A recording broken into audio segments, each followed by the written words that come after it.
Alright, hey everyone, this is Ash. Welcome back to The King's Speech. So I just finished recording my haiku reaction for the week. I thought I'd get that out of the way first. So now it's time to dive into the other anticipated video of the week, which is my One Piece reaction and review. So there has been an intense amount of hype around this chapter since Thursday. I just want to say that, again, I think I commented on this when I did my One Piece video yesterday. Please do not support the illegal scanlations anymore. Please do not read them. We have One Piece available for free, the official, translations from Shueisha, from Shonen Jump. Everyone worldwide has access to it now on the same time as it drops in Japan. There's really no excuse to keep reading it, and it's unfortunate that the last two chapters have been trending worldwide on a day right before the legal release drops, which really isn't a good look for the fandom. I'm all for hyping up the chapters in the series and talking about and discussing it and getting to trend, but let's do that, with the legal releases on the days they come out to try and promote, that going forward.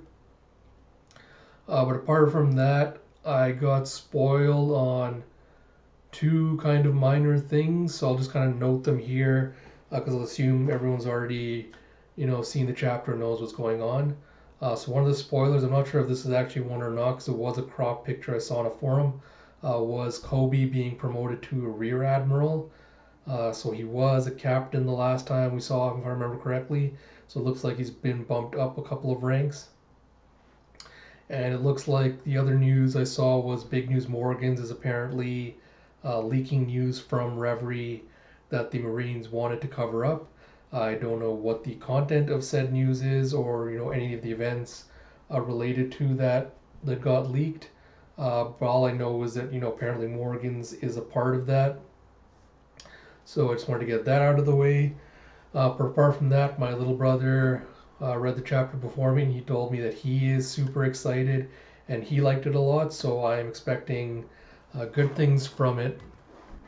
So without further ado, let's head into One Piece chapter 956, Big News. And we have volume 7 of Gang Bej's Oh My Family. And we have volume 7. Hey, what's up, Lola? You finally snagged a hubby? So Capone and his men have forcefully... So they've taken out two Marine soldiers that were standing guard at the port to Dressrosa. And you see... I assume there's one of Capone's men with a sword standing off to the far corner. And you see a guy that's just playing a guitar at the west port where the ships are anchored. And apparently Lola's wedding is big enough news to have made the news to Dressrosa. I'm more curious about the Marines being stationed at Dressrosa because I don't remember if we saw them there last time we were there, but let's get into it. So we go back to Ryugu Palace. So Reverie is now officially over, so we're seeing everyone has kind of gone back. I think I kind of called this because digging through some old tweets from earlier, and I think I said I would be a little bit disappointed if everyone left Reverie and we didn't get to see events playing out, but no big deal. So we have Ryugu Palace, Ryugu Kingdom, Fishman Island. So Garp has officially gotten an invitation to Ryugu Palace, and he goes, "Congratulations on finishing the trip." And Shirahoshi goes, "Thank you, Sir Luffy's grandfather." And Garp's like, "You must be tired, Neptune." Blah, ha, ha, ha. And you see Garp just standing in this giant little air bubble.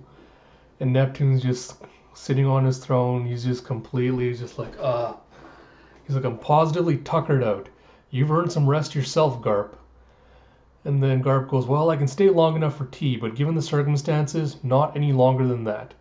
The reverie always seems to result in chaos. You've got so many heads of state together in one place. Do you think they're going to get along? Each of them has internal trouble on their plate. The greater powers silently stare each other down, while urging their smaller allies into fights using resources and tools as leverage. And you see, what was it? The one from Kano, the one with the Fu Manchu kind of mustache, and you see, what was it, King Hamburger, the other one with the big beard, fighting as the Hitler-looking one, and the other one are moving them along like game pieces on a board. And you see one of the mermaids giving Garp a cup of tea, and he goes, "Differences in wealth and religion will ensure that kings are never truly equals. When it comes time to join hands, they smile and grind each other's boots under the table. How many kings can actually speak equally for both their own people and others? A round table indeed." And then Neptune continues, "Yes, the discussion was fraught with tension. Roots grow deep in the histories between countries. We're just another part of that." And Garp continues, "As long as no blood is spilled, I'm willing to call it peace. But this meeting was a bad one." And he goes, "Now this is a bit late in coming, but there's one thing that happened that I haven't told you about yet." And he goes, "Following the close of the reverie, something happened just after we left. I got the report while on the ship. The Navy is using its full resources to solve the matter, but for now, I beg of you, don't be fearful of the surface and of human beings." Oh shit, what the hell? And you have the incident is regarding the kingdom of Alabasta. And Shirahoshi goes, "What? Princess Vivi?" And you see it stands 1 week after the conclusion of the reverie, and with the roar of the conference still hanging in the air, and you see Marijoa Pangaea Castle, the heads of nations depart to travel back to their homes. Earlier in time, however, at the World Economic Journal, and you see a tap tap as someone's tapping away on a key on a typewriter. It's going, "As one thing after another. How can so many events be happening at once? I need the perfect headline for this. But which one gets the cover, boss?" Ooh, what the hell? Big News Morgans, president of the World Economic Journal, Morgans goes, "There's been a fatality. Big obits sell papers, that's a fact. But the vote results are fantabulous too. And an attempted murder? Thrilling stuff." And he goes, "Double A15, I'm breaking the mold. 2 covers, front and back." And so a messenger comes in. I can't remember what his name is, but it's the recurring gag telephone person. And he goes, "Yes, sir." He goes, "I've got a telegram from the government, boss." And so Morgans opens, goes, "Yowza, get a gander at the digits on this check. They want me to cover up a story? But which one?" And he goes, "Kuahaha, bounce it back to him. They want me to sit on a story this big? Never." And then you see the messengers rip off his fake face mask and pull a gun on Morgans. And he goes, "You're going to do as we say, Morgans." And he goes, "Ah, it's safe or full." And you hear a blam blam and an eek. And then Morgans goes, "When did you infiltrate my payroll? Don't mess with Big News Morgans if you know what's good for you. I'm king of the news. I may be a money-hungry Scrooge, but first and foremost, I'm a journalist. As the DJ of the printed page, I get people's hearts dancing, and I'm the one who decides what news is fit to print." And you see he's just completely knocked out the decipherable agent. And one of his assistants is going, "Boss beat up a government agent." So Morgans calls out, "Our location's too hot, people. We're moving office." And like, "Yes, boss."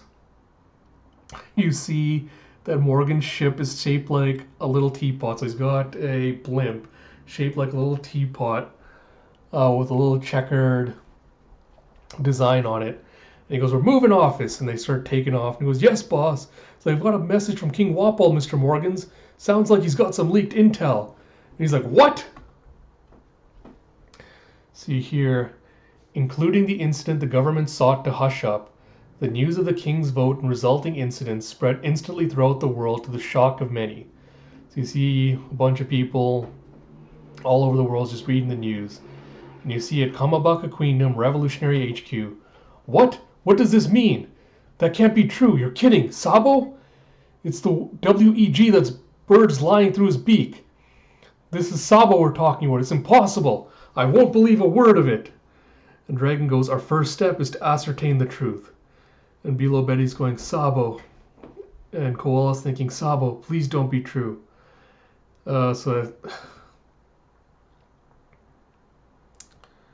Yeah, I don't. So if the death at Reverie is supposed to be Sabo, I don't buy it. I don't buy it at all. So how do we confirm any of this? Well, we've lost contact with all of them. How do we confirm any of this? So you see on Goa Kingdom Royal Escort Ship, King Stelly making his way away going, what? He was in Marijoa? My brother?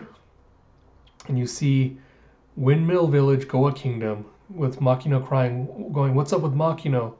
And you see your little baby playing with a ball on the floor going, da, da. And Makino goes, oh, Sabo. And someone goes, she closed the bar for today. With all of the news happening in the world, and we can't even have a drink to process this? And then you see Mount Corvo, Goa Kingdom.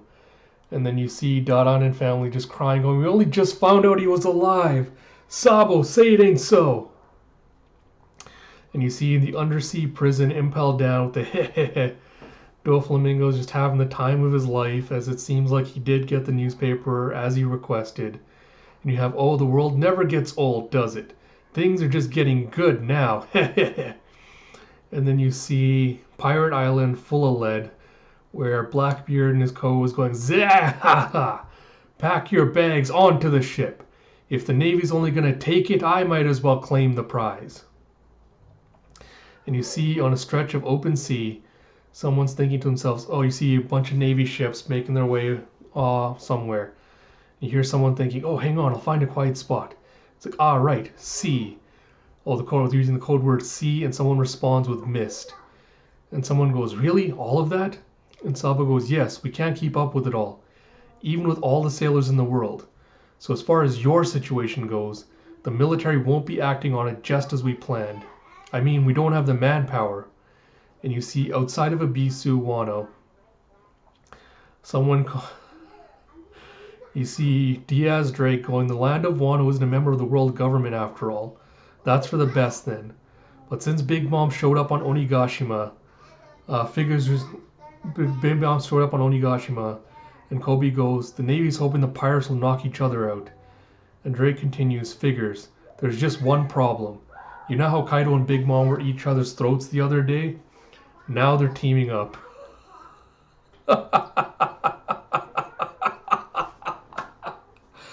Oh my, of course. You have Navy HQ, Top Secret Special Force, Captain of Sword, Diaz Drake. And then you have Kobe going, huh? What does that mean? And he goes, as for Straw Hat Luffy, the situation's stagnant. No news of a breakout. And there's one more foreboding bit of news. In the capital the other day, I saw CP0. CP0 still on Wano. And Kobe's like, what? Why are they in Wano? Drake goes, I don't like the implications.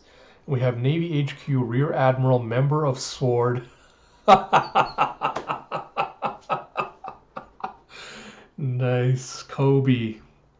So you have, this must be Akain who's doing, like, he must have set this up sometime. I feel like this is a secret that he probably keeps from the rest of the Marines as well. Drake goes, it would mean that the government's coming to pirate-led Wano to conduct deals of some kind. My mind went blank for minutes after I saw it. Where are you now? Oh, yes, I knew it. Kobe goes, I'm on my way to the Island of Women to capture the pirate empress Boa Hancock. And you see, but all over the world, you see people just celebrating, going, it was wrong to work with pirates in the first place. They should have done this a long time ago. And go, heh, those government lapdogs are going bye-bye. Stupid pirate empress, Hawkeyes, clown. And you go, there was one news story that stunned all who heard it most of all. And so you see one of the kings going, are they sure about this? That was one of the 3 great powers of the world. Hey. And you see, Yahoo! Enough of the pillagers acting like hotshots. But they did a whole lot in the Paramount War. They're all going to get arrested soon. You see the dissolution of the 7 warlord system. After an impassioned argument from two kings whose nations had suffered because of the seven warlords, the matter was put to a majority vote and passed. So you see Riku and Cobra standing together in center of the round table area, talking to the other kings. And you see, and therefore, all of your, you see the Marine forces heading to Buggy's little island, Empty Bluffs Island, New World, and therefore, all of your privileges as the seven warlords have been automatically revoked. You no longer have any ties to the world government. That means you're nothing but a pirate again, Buggy. And Buggy goes, now this is some grade A bullpucky. First you suddenly declare me one of them, then you say you're done with it and you want to arrest me? No honor in the whole lot of you. You see, Chairman Buggy, they've got the whole coast surrounded. And he goes, so just because you let Crocodile and Doflamingo get up to shenanigans under your noses, you're going to take it out on the rest of us? My life's plan, and he's thinking to himself, my life's plans are ruined. And you see a bunch of his minions going, what'll we do, Chairman, run away? And he's like, what? It's like, we're going to fight like hell, that's what we'll do. It's like, yeah, that's our Chairman Buggy. And he goes, now go out there and show him what you're made of. Yar! And he's thinking to himself, and in the meantime, I'm going to skedaddle. And then you see ruins of Muggy Kingdom, Gloom Island. You see surrender yourself at once, Hawkeye's Mihawk. And you see Mihawk. Yes, you see Mihawk just chilling as he was when he's first introduced, going, I feel the thrill of excitement. It's been so long since I was the one being chased, haha. And you see on an island in the New World, you see Edward Weevil and Buckin. And Weevil's surrounded by military soldiers. He's like, Mama, what do we do? Why are the guys on our side surrounding us? And so Buckin goes, because it seems they're not on our side anymore. Well, that's their mistake. Get them all, Weevil. And he's like, I can? Then I'll kill them all in the name of Whitebeard. And you see former warlord, self-styled Whitebeard Jr., Edward Weevil. And you see on the island of Women, Amazon Lily, we've got a situation, Snake Princess. The rights of the seven warlords have been stripped away. There are Navy ships out at sea. And Boa Hancock just goes, don't panic, you seem to have forgotten something. The reason they chose us to be the seven warlords was for our strength. With a boom. You have next chapter hits September 29th. Whew. All right. So, did this chapter live up to the hype?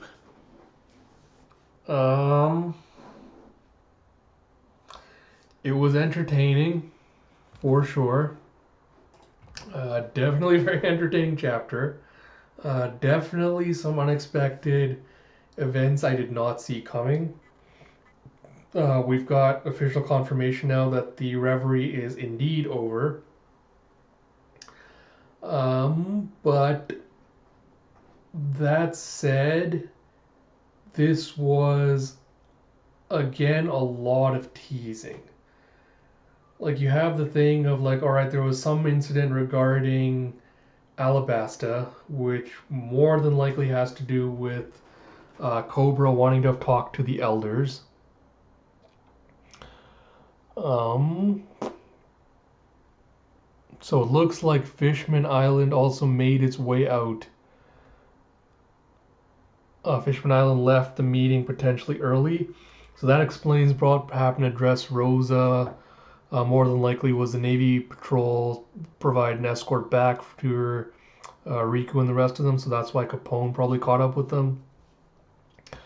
And you see that right as the raid is happening is when everyone is leaving the reverie to go back to their homes. And I was surprised at Morgan's being, actually be able to take care of himself and be able to take care of, the CP0 infiltrator. Because now the fact that we know that CP0 has a way to disguise themselves, Oh, shit. Sorry, an idea just struck me. I'll kind of get to that at the end. So I'm intrigued to see where that goes. And I like that Morgan's has a flying kind of fortress where he can just kind of go wherever he pleases. The whole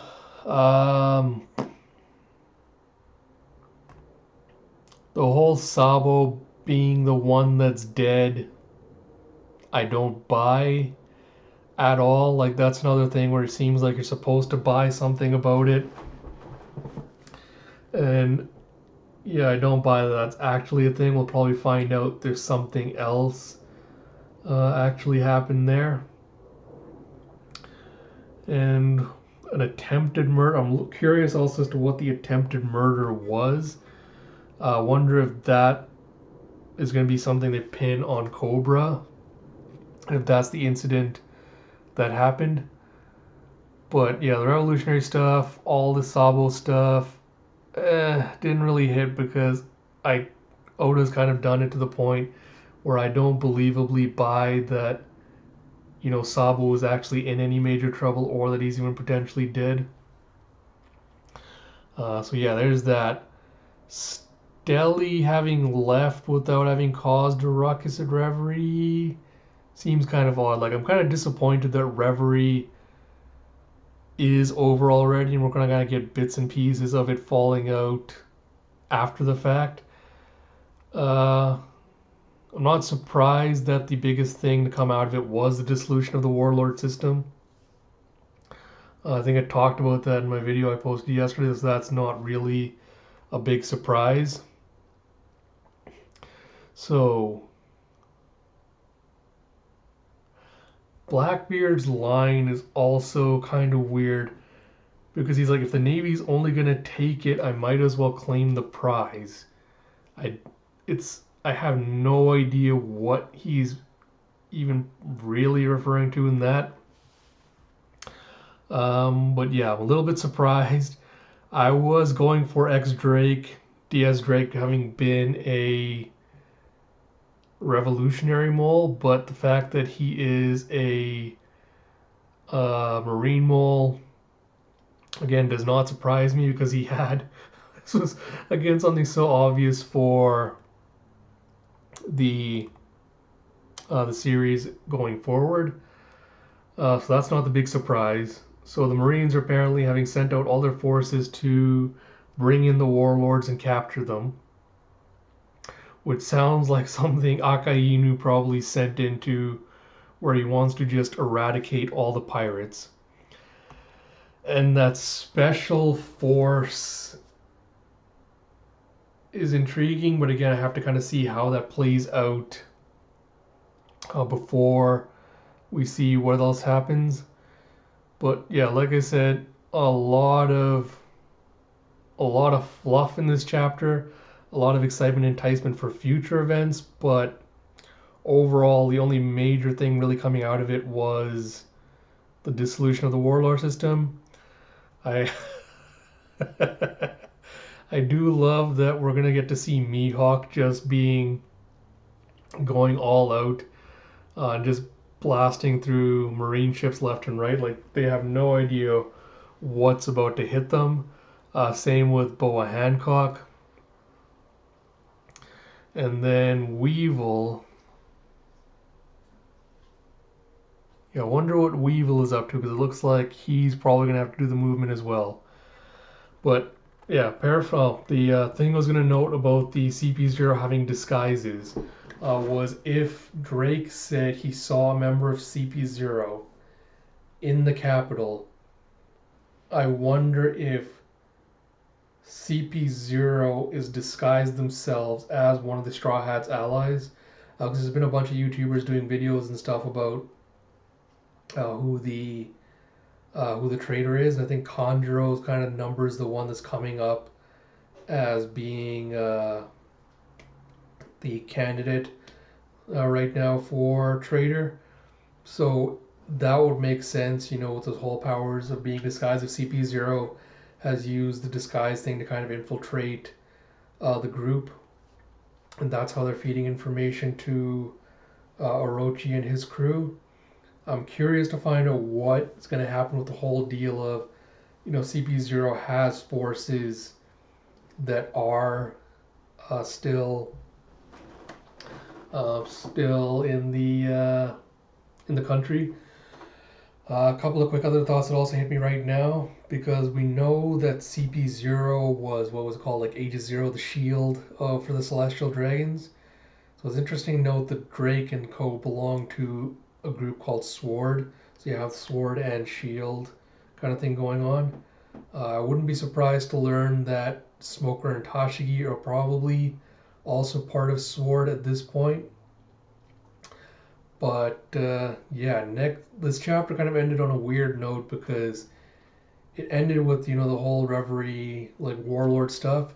So I could see this being the end of Act 2 and Oda jumping to Act 3 of Wano in the next chapter. Or I could see him potentially taking maybe another half chapter or chapter to flesh out some more little leads before he jumps into Wano proper again. But yeah, I kind of laid out all my thoughts regarding the other stuff in a video yesterday. Not too much has changed regarding that. It'll be interesting to see where it goes from here. I'll be jumping back onto my weekly reactions for OP starting next week as well, so expect it to come out next Sunday along with my normal one to Haikyuu and the other stuff. I don't know how I'll keep going with the reaction stuff for a while, starting next week. If I if I start to feel fatigued again once we get back to Wano, if it feels like the raid stuff is moving a little bit too slowly, I might jump out of it again. But hopefully, now that we are going to get into the actual raid and thick of it stuff, hopefully that means we are actually going to see the pace pick up a little bit. But apart from that, this was a decent chapter, and hopefully we get to see the follow from this a lot sooner than later. But yeah, I think that's about all I have to say. So, until next time, this is Ash. Talk to you all later.